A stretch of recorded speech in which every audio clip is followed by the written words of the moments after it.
everyone, welcome back to the channel, where today I have quite the video for y'all. As most of you already know, CSX has been painting and releasing heritage units from their Waycross paint shops for about the past 8 months or so, just recently completing their 10th unit this past February, numbered 1836 to honor the Richmond, Fredericksburg, and Potomac Railroad, or RF&P for short.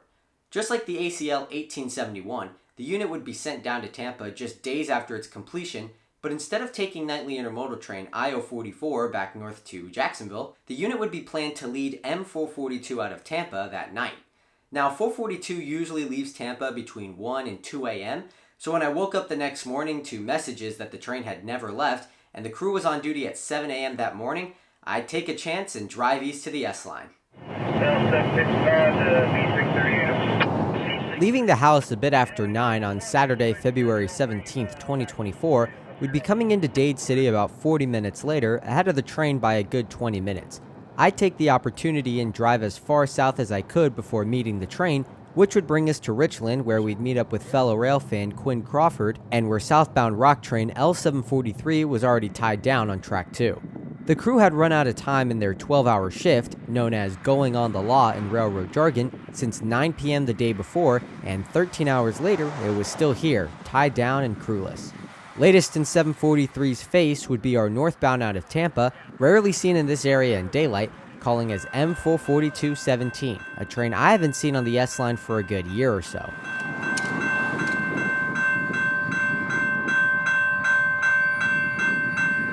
Between 442's clear mainline signals and his sheer speed through here, it would appear that the train was running good, but it wouldn't take long for those assumptions to be dissolved.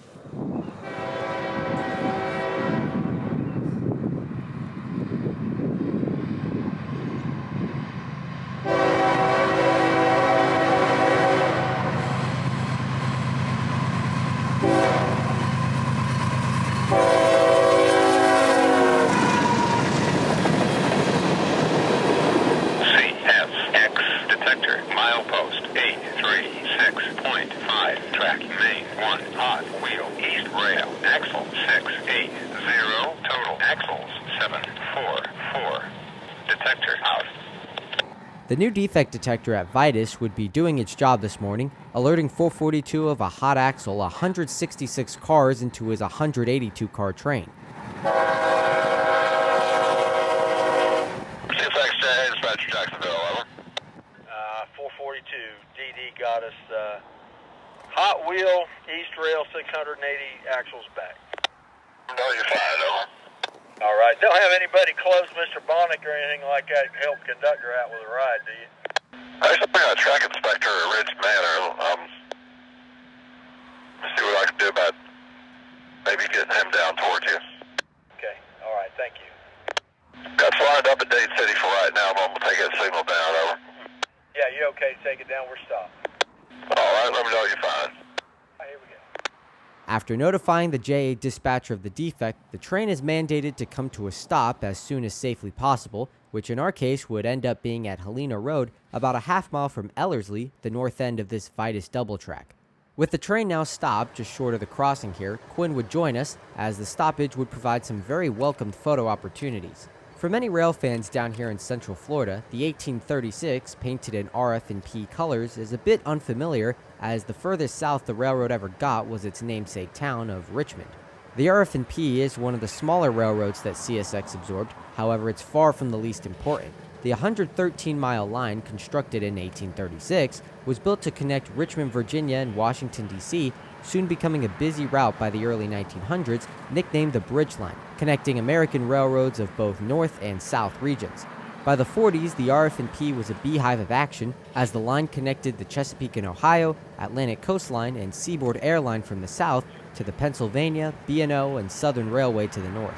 Between the creation and separation of Conrail between 1976 and 99, the RF&P would soon become one of many companies that created CSX through a system of mergers and purchases. Now in 2024, the RF&P lives again, presently in Central Florida, but from the looks of it, it wouldn't be going anywhere soon. Can you ask a favor?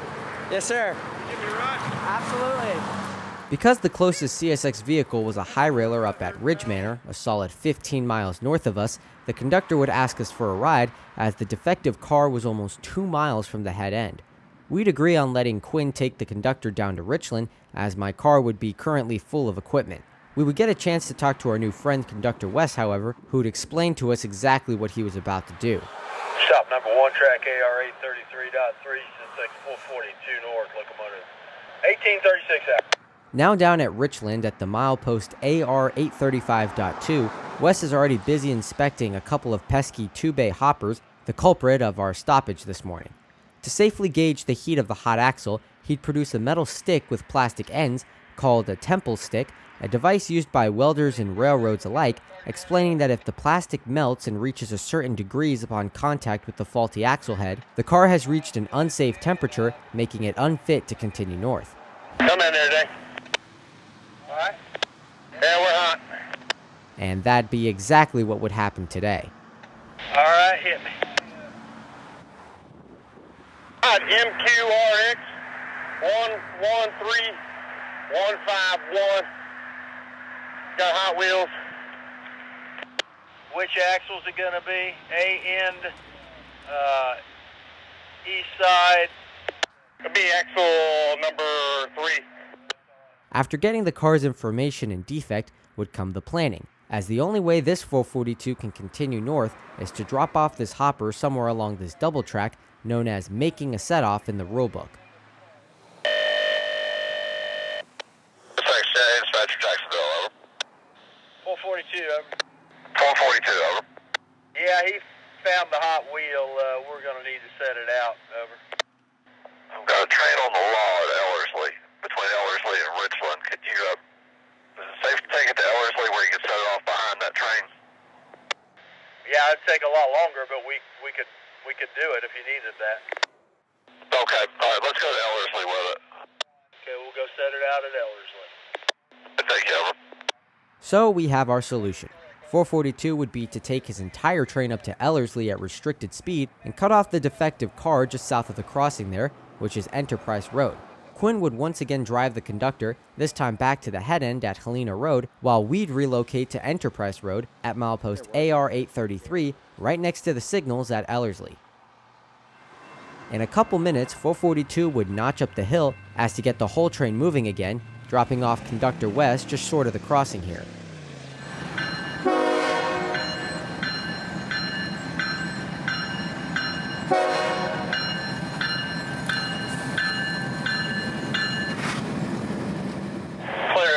Track 1, single main north, CSX 442, locomotive 1836.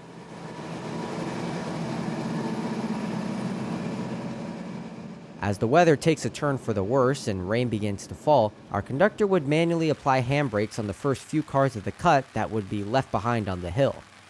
That's a good minute, 3 step, 1836. Alright, let's pull up. Say pull ahead. That's how pull on.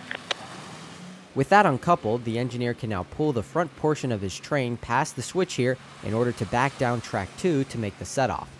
And even though the crew would be working here quite hastily, trains would already begin to get held up by 442's unexpected mainline switching. Dispatcher Jacksonville, over. B638, got a man ahead of you setting off a car north of Richland. I'll give you a signal at Vitus Junction if you want to pull up and pick a place you're not blocking any crossings or anything. 36 got restricted up and ride, crossing clear, show 20. Up and riding, restricted signal, restricted mode, backing up 20 cars. Bryant Mills, the JA dispatcher in Jacksonville, would be on his game today, bending the switch for track 2 and giving 442 a restricting signal at Ellerslie just moments after the bottom end clears.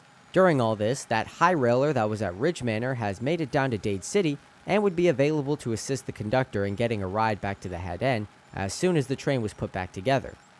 Yeah, I was fixing to get a hold of the conductor. Conductor, where you need me at, bud? He's down there. He's going to end up being at that crossing down there by Helena, just south of Ellerslie. Yeah, I got you. This is 833.3. All right, I'll be right there and pick him up and carry him to the head end. I appreciate it. We're setting one over right now. 10-4. You just moved right up the Christmas card list. 30. 20. And you're clear. Bring him down when you can.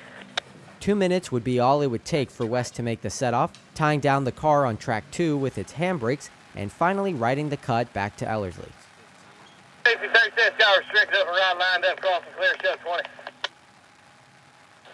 Restricting, lined up and riding, backing up 20 cars. One more restricting signal would be all it'd take for 442 to reverse back onto his train, now with only 181 cars, with the problematic hopper removed, set off for a different day and a different crew to take care of. Give me one big one. One time. About 30 more feet. 30 feet. Finally, almost an hour and a half after initially stopping at Richland, the operation would be complete, and a ride back to the locomotives would be all that 442 would need to resume their already delayed journey to Baldwin. We'd move up the line for some cover after standing in the rain at Ellerslie for over half an hour, setting up under the roof of the Dade City Depot as 442 crawls north in preparation to pick up his conductor at the next crossing north, MLK Avenue.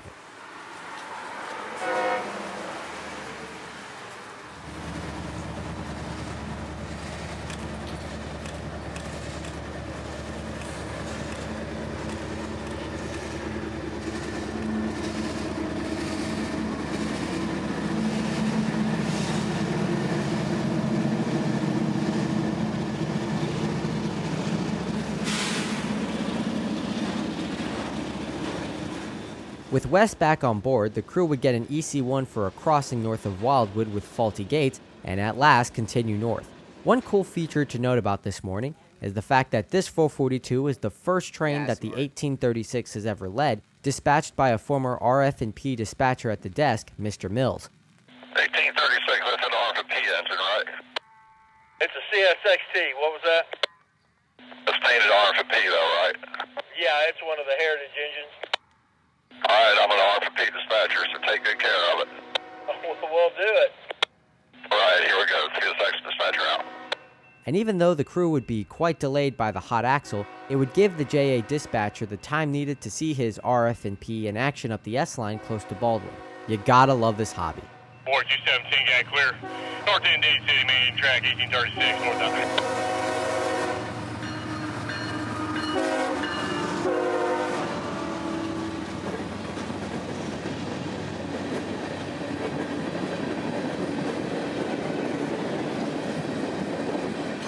South End Lacucci, and after catching 442 blasting off just 5 miles south at the north end of Dade City, we'd make it here just in time.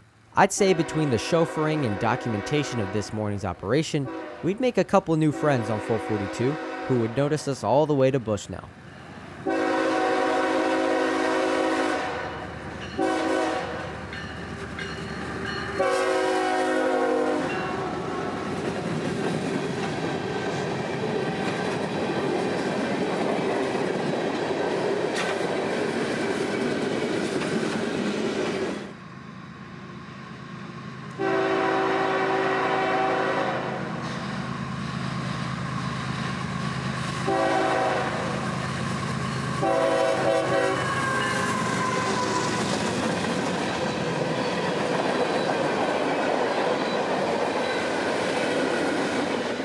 Leapfrogging the train on 301 to Bushnell would be no easy task, as we get about 10 seconds to set up as 442 banks the curve into town.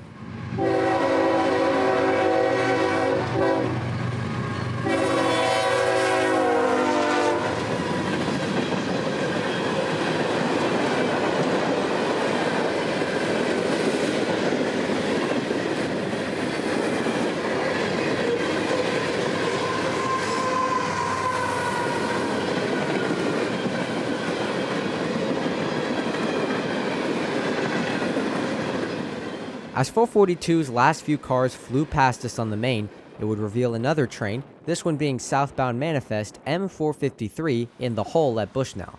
After stopping here about 20 minutes prior to 442's arrival, he'd have one more train to wait on, as that B638 that was held at Vitus during 442's stoppage would be right on his markers now, upgrading the signal at South End Bushnell from restricting to approach, and finally high green as 442 continued to clear blocks ahead.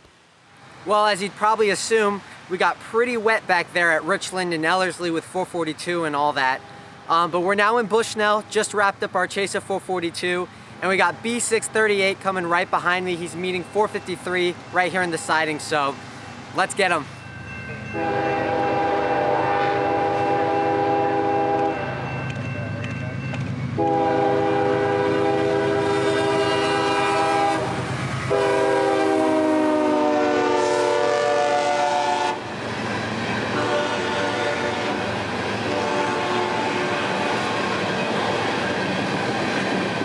B638 would depart Tampa just minutes after 442 this morning, with 2 CSX leaders bound for Chicago, taking its normal routing there, unlike the B831 from last weekend. Since southbound ethanols are loaded for Tampa, one could only assume that the northbound backhauls will be a string of empties, which would be correct. This 638 will make it to Chicago in the next 5 days or so, and soon be reloaded and sent back to Tampa, as long as we keep buying gas, the cycle of these trains will continue.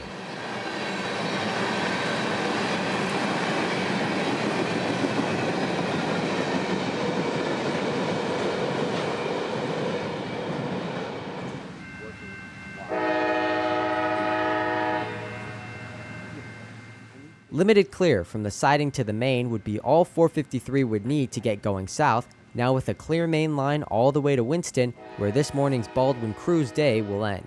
Of note on today's 453 would be his leader, CSX 7029, a rebuilt AC44, but still with a classic K5LA horn and a fast steel bell from the 90s.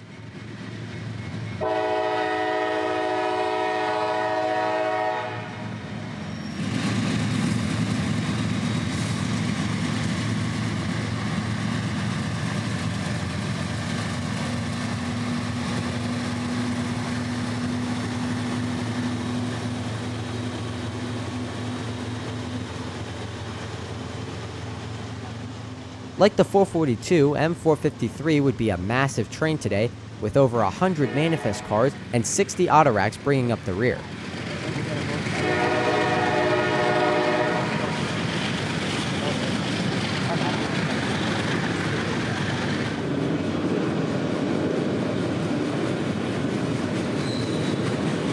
From Bushnell, we chased the train south, catching up to the head end right at St. Catherine, where I was able to get a few pacing shots before the S-line disappears into the woods.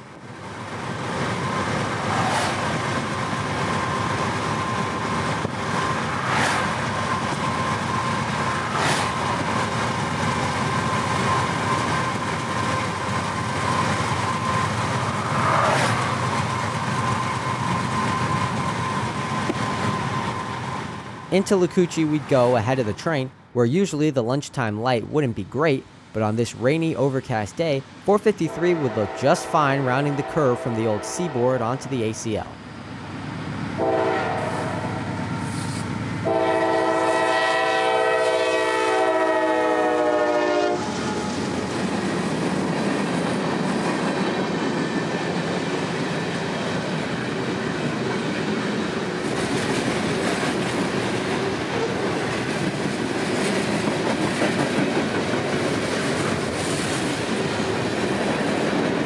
As 453 passed, we'd end our short chase here and break off into Dade City for a late lunch and start heading home.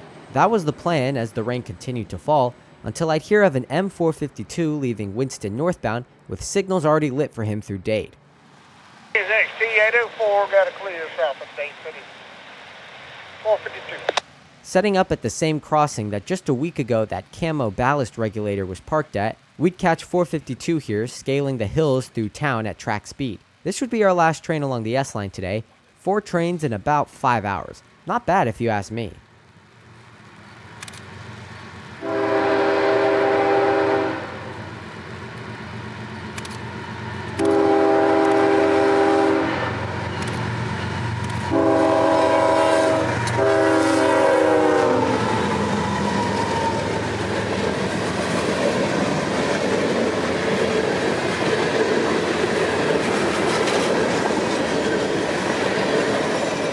With freight for Wildwood and Waycross and auto racks for Baldwin, 452 would have a busy day switching in the rain after leaving Winston around 1300.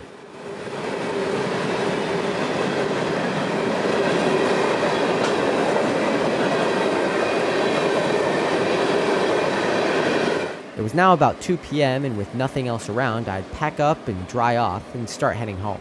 I thank all of you for watching this one. I really hope you enjoyed my chase of the 1836 and all of its adventures on this fairly busy day along the S-Line. To all that joined me trackside today, I thank you for making this outing a little more special, especially you, Conductor West and Dispatcher Mills. If you're watching this, your job's made for quite the interesting day out there. But until we meet again somewhere trackside, this is Christian from Multicolor Films. End of transmission.